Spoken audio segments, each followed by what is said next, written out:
እስኪ በእግዚአብሔር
እድሳተ ስብሐቲከ ደምስስ ወህድግ ወስረይ ኩሎ አበሳነ ዘገበርነ ፈቃድነ ወዘንበለ ፈቃድነ ዘገበርነ በአእምሮትነ ወበየአእምሮትነ እግዚኦ ህድግ በእንተ ስምከ ቅዱስ መሐረነ ወበእንተ ስመ ወላዲትከ እግዝእትነ ማርያም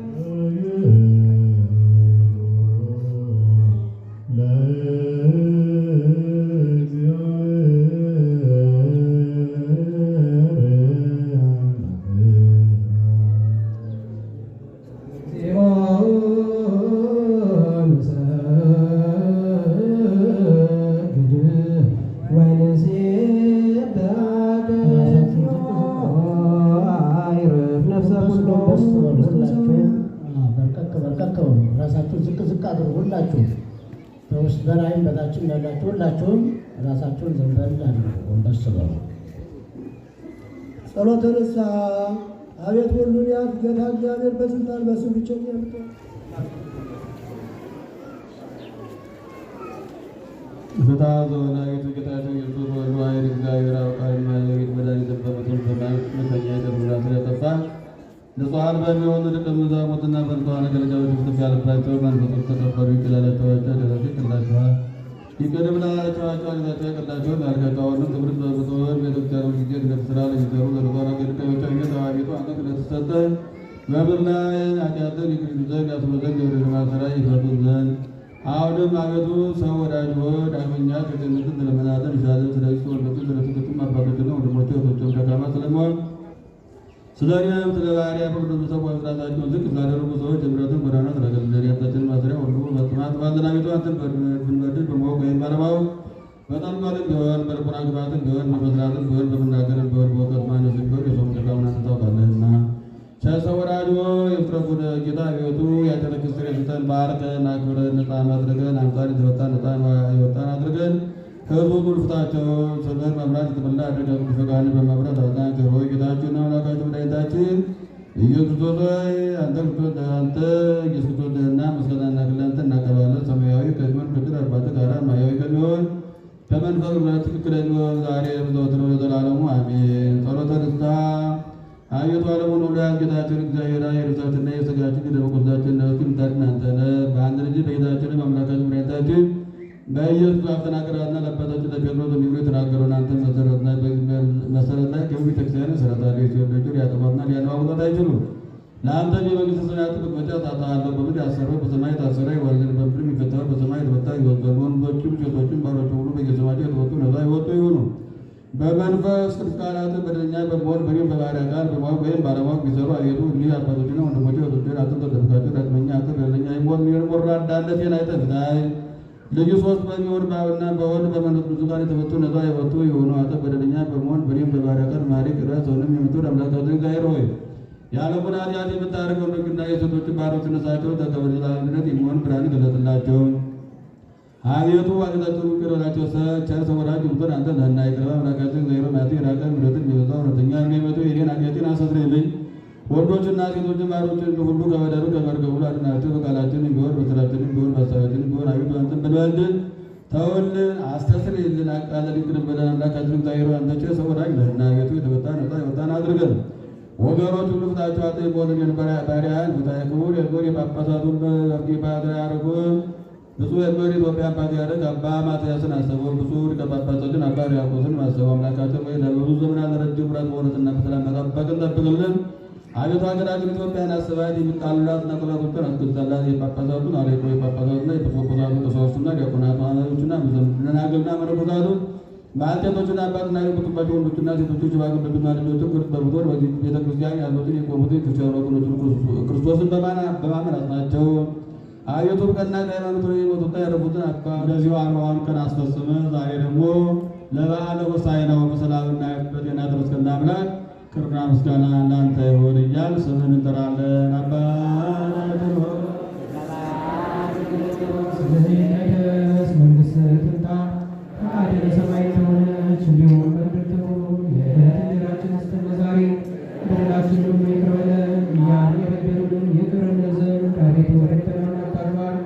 ከክፉ ሁሉ አድነን እንጂ መንግሥት ያንተ ናትና ኃይል፣ ክብር፣ ምስጋና ለዘላለሙ አሜን።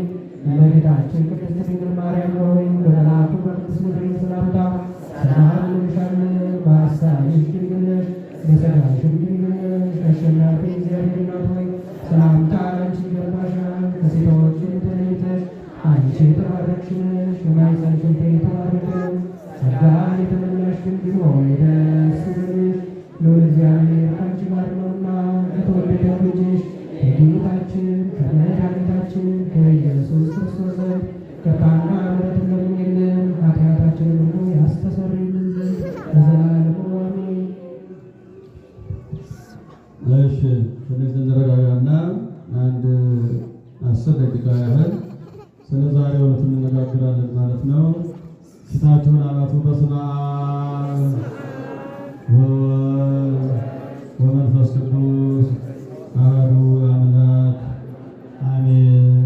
ዲያቆናት፣ ምዕመናንና ምዕመናት፣ የሰንበት ትምህርት ቤት ወጣት ዘማሪያን፣ የሰበካ ጉባኤ አባላትና የልማት ኮሚቴ አባላት እንዲሁም በዛሬው ዕለት ይህን ታላቅ በዓል ለማክበር የመጣችሁ አባቶች፣ እናቶች፣ ወንድሞች፣ እህቶች ይህን ዓለም ፈጥሮ በሚገዛውና በሚያስተዳድረው በሚመግበው በኃያሉ እግዚአብሔር ስም እንደምን አደራችሁ? እንደምን ቆያችሁ? እንደምን ሰነበታችሁ? ልዑለ ባሕርይ እግዚአብሔር አምላካችን በመንግሥቱ ሽረት በባሕርዩ ሞት በመለኮቱ ልናጤና ልፈት የሌለበት ልዑለ ባሕርይ እግዚአብሔር አምላካችን ስሙ ለዘላለም የተመሰገነ ይሁንልን። ለዚህ ዕለትና ለዚህ ስራ ያደረሰን እግዚአብሔር አመስግኑ ትችላላችሁ። በያላችሁበት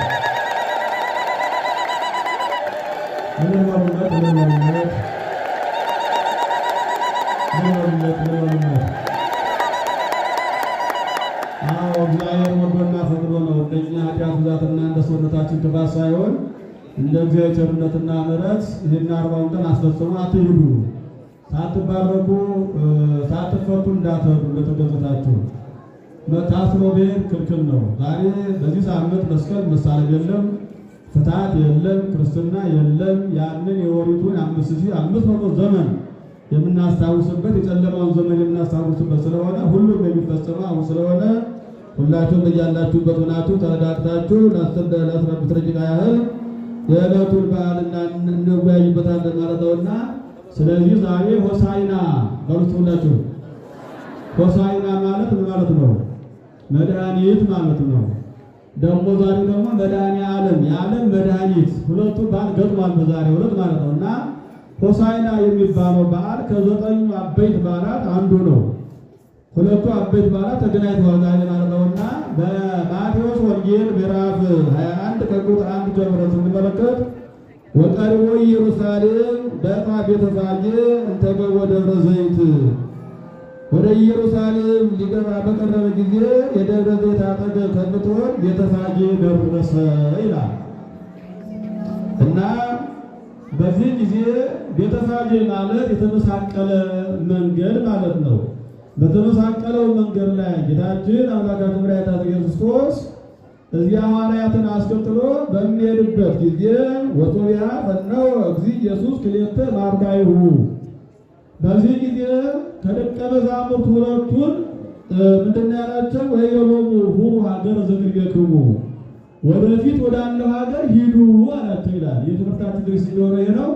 እስኪ አንድ ጊዜ ሁላችሁ በሉ፣ ወደ ፊት ወዳለችው ሀገር በሉ ሂዱ። ይህን ያለው ማን ነው? ጌታችን አምላካችን መድኃኒታችን ኢየሱስ ክርስቶስ ነው እና ከሐዋርያት ሁለቱን ላካቸው። ሂዱና አህያ የታሰረ አህያ ታገኛላችሁ፣ ያን የታሰረ አህያ አምጡልኝ። ምናልባት እዚህ አካባቢ ያሉ ሰዎች ለምን ነው የምትፈቷቸው ብለው ቢሏችሁ ጌታቸው ይፈልጋቸዋል በሉ ብሎ ወደዚያ ላካቸው ነው የሚለው እና ወደፊት ሂዱ። እግዚአብሔር አምላክ እንግዲህ እኛን ያዘዘን ወደፊት ወደ ኋላ እንድንመለስ አይደለም። እግዚአብሔር አምላክ ሁላችንም ወደ ምስራቅ እንድንሄድ ወይም ደግሞ የምንመኛትና ዘወትር የምንጠባበቃት መንግሥተ ሰማያት ወይም ገነት ወደፊት የምናገኛት ሀገር ናት እና ወደዚያ ሂዱ እያለን ነው። ወደፊት ወዳለችው ሀገር ሂዱ ካለ በኋላ ወይት ለከ ትረክቡ ርግተ ዲበዋላ የታሰረች አህያ ከውርንጫዋ ጋር ታገኛላችሁ። ስለዚህ ፈታችሁ አምጡልኝ። ሰዎች ለምን ትፈታላችሁ ቢሏችሁ ጌታቸው ይፈልጋችኋል በሉ።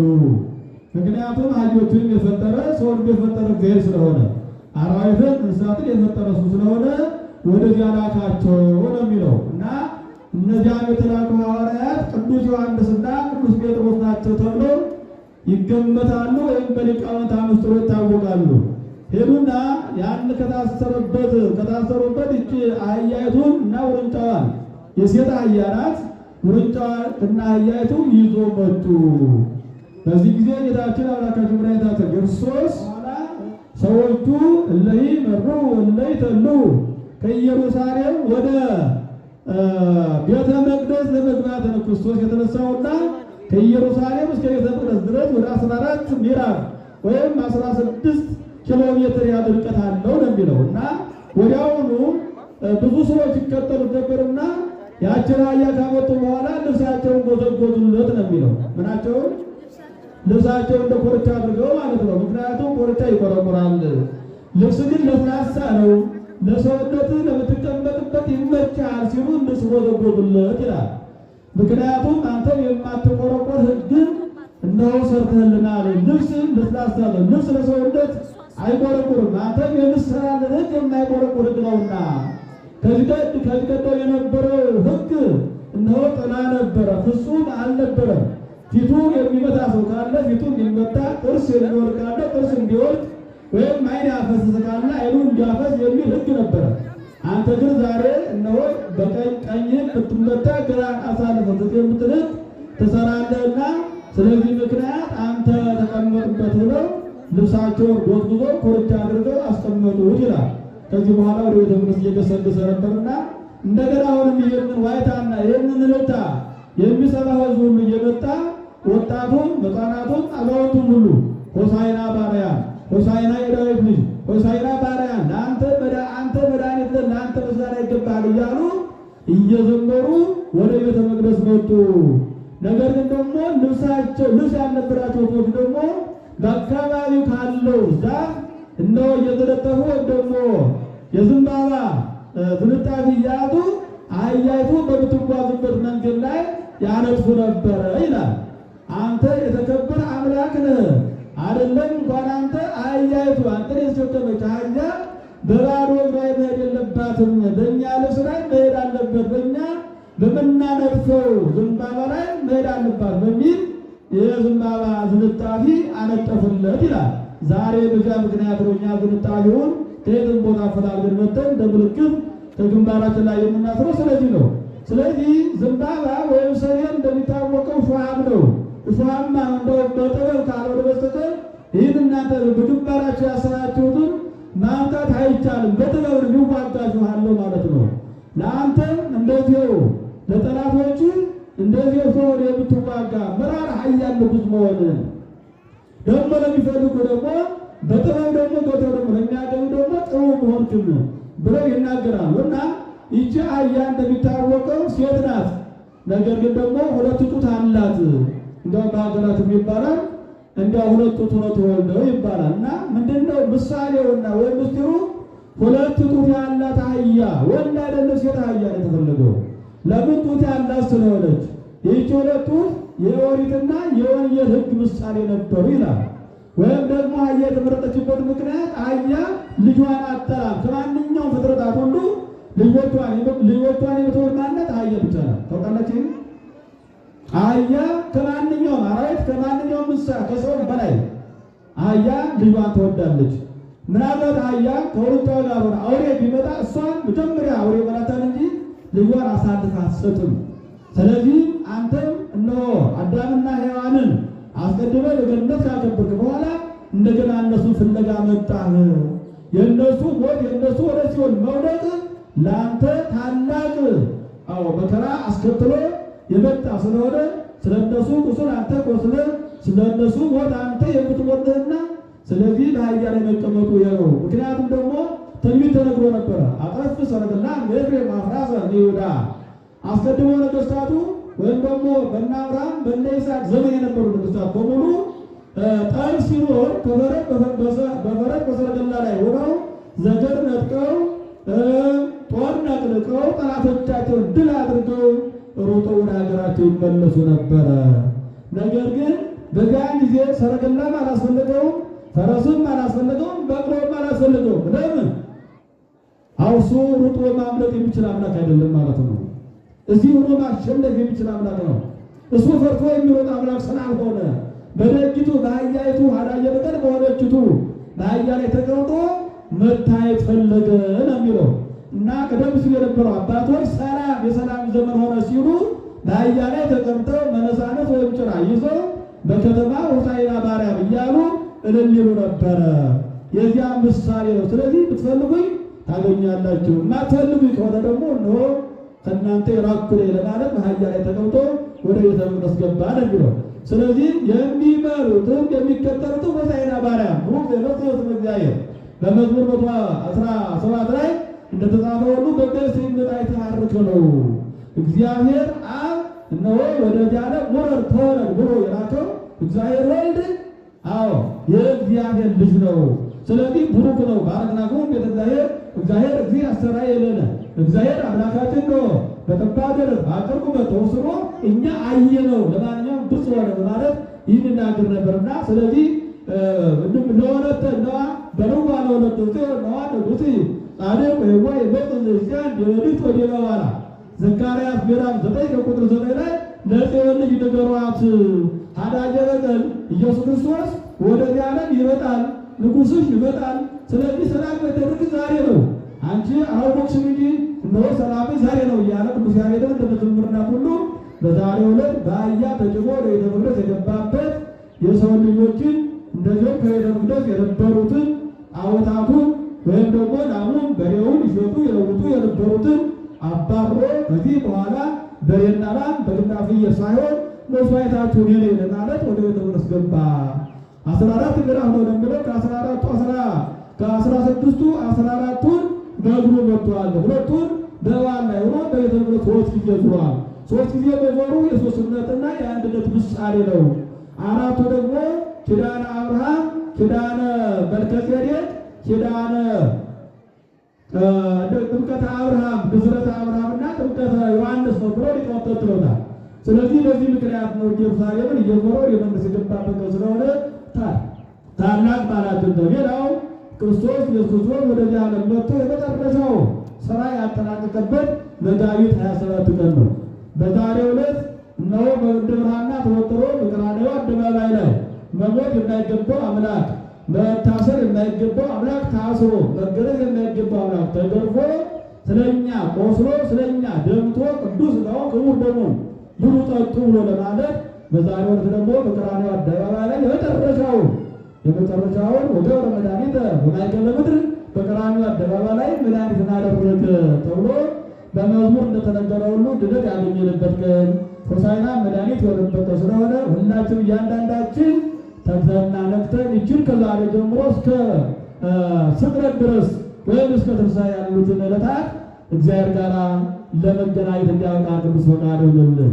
እግዚአብሔር ይባርካችሁ፣ እግዚአብሔር ይቀድሳችሁ። አሁን እንግዲህ ጥላ እየዞረ ነው ያለው ስለሚያተሰጡ ፈቃዱ ይሁንልን። እግዚአብሔር ይባርካችሁ፣ እግዚአብሔር ይቀድሳችሁ፣ በረከቱን ጸጋውን ያድላችሁ። ለኢትዮጵያ ሀገራችን ሁሉ ሰላም ይስጥልን። ገንዘብ ላጣ አቅም ላጣ አቅሙን ገንዘቡን፣ ሀብት ላጣ ሀብቱን፣ ጤና ላጣ ጤናውን፣ ሰላም ላጣ ሰላሙን ይስጠው።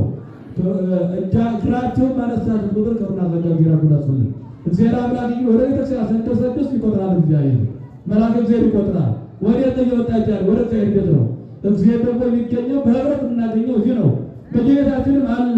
በየትም ቦታ ላይ እግዚአብሔር የሌለበት ሀገርና ቦታ የለም። ነገር ግን ደግሞ በማህበር ሆነ የምንጸልየው ጸሎት ተሰሚነት ስላለው በዚህ ምክንያት ተሰብስበን ስንጸልይ የከረምነውና ጸሎታችን ልመናችን አስቆታችን ተቀብሎ እግዚአብሔር አምላካችን ለኢትዮጵያ ሀገር የድርዋን ሰላም መልሶ ለማየት ያውቃል። ዛሬ እንደምታዩት ነዳጅ ጠፋ እየተባለ ነው። ኑሮ እየተወደደ ነው። እንደው ብናማረው እንደገና በመከራ ላይ መከራ እየሆነ ስለሆነ እስቲ እባካችሁ ከልባችን እንጸልይ። የምንጸልየው ጸሎት ከልብ አልመሰለኝም። ፈተናችን እየበዛ ነው። መከራችን እየበዛ ነው። በእውነቱ ሰው በልቶ ጠጥቶ ማደር ተስኖታል።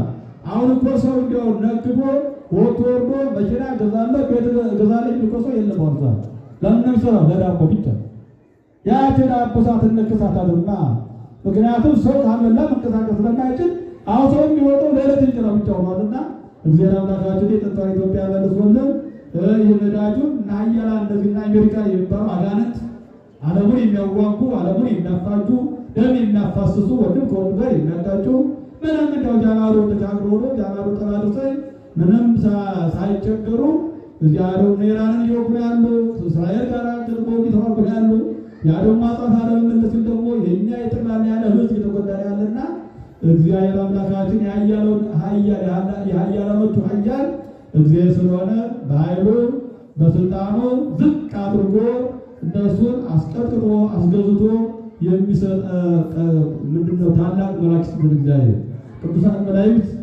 ይከተላሉ ይመራሉና ሁላችንም በዚህ ሳምንት እግዚአብሔር ጋር እንድንገናኝ በጸሎት ሌሊት ቀደም ብላችሁ ተነስታችሁ 41 ጊዜ ወጣ እየሰገዳችሁ የሚያደርሳችሁ መጣችሁ ቤተክርስቲያን ደግሞ ሰላም ይብዛባችሁ ደግሞ የዳችሁ ቀደም ብላችሁ ተነስታችሁ ጸልያችሁ ወደ 6 ሰዓት 3 ሰዓት እዚያው በይሯችሁ ደግሞ አባታችሁ እየጸለያችሁ ሁላችሁም በዚህ ሳምንት ከእግዚአብሔር ጋር የምንገናኝበት ሳምንት ስለሆነ እግዚአብሔር አምላካችን ይህን የመጪው ሳምንት በአቦ ቅዱስ ይስጠን።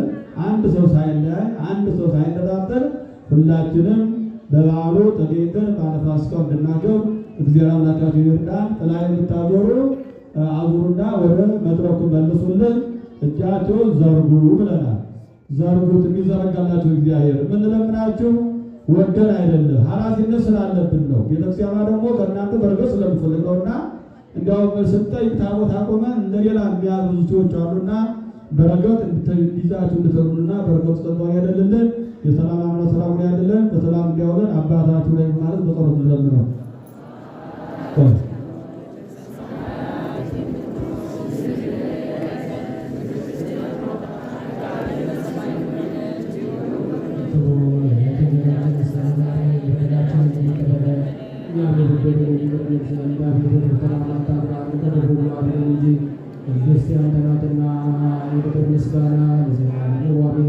ለቤታችን ቅድስት ድንግል ማርያም ሆይ በመልአኩ ቅዱስ ገብርኤል ሰላምታ ሰላም እንልሻለን። በሐሳብሽ ድንግል ነሽ፣ በሥጋሽም ድንግል ነሽ። አሸናፊ እግዚአብሔር እናት ሆይ ሰላምታ ለአንቺ ይገባሻል። ከሴቶች ሁሉ ተለይተሽ አንቺ የተባረክሽ ነሽ፣ የማኅፀንሽ ፍሬ የተባረከ ነው። ጸጋን የተመላሽ ቅድስት ሆይ ደስ ይበልሽ፣ እግዚአብሔር ከአንቺ ጋር ነውና ከተወደደው ልጅሽ ከጌታችን ከመድኃኒታችን ከኢየሱስ ክርስቶስ ዘንድ ይቅርታና ምሕረትን ለምኝልን ኃጢአታችንን ሁሉ ያስተሰርይልን ዘንድ ለዘላለሙ። ባባውን እንግዲህ በእርጋታ ካህናቱ ያድሏቸዋል። እንደው በሰው ሆነ ሳይሆን ሁላችሁም በመረጋጋት እንድትሉ አንጻር ልጅ ነፋቻለ አፍሰም ተጠፋ ሳል ያለ ማለት ነው። አንድ ልጅ ያለ በታችሁ ሰው እናት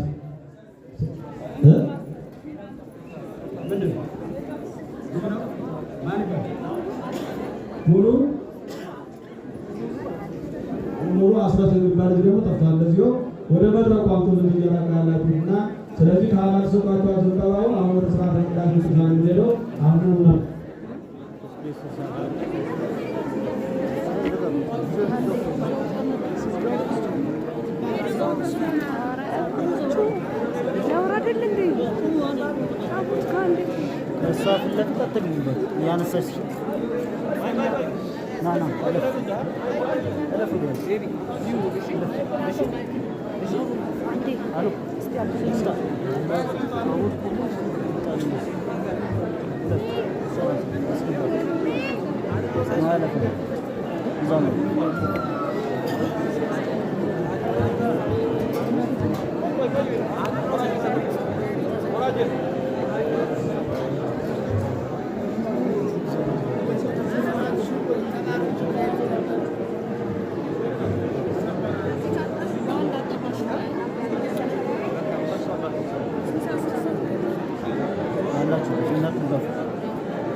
ገብርኤል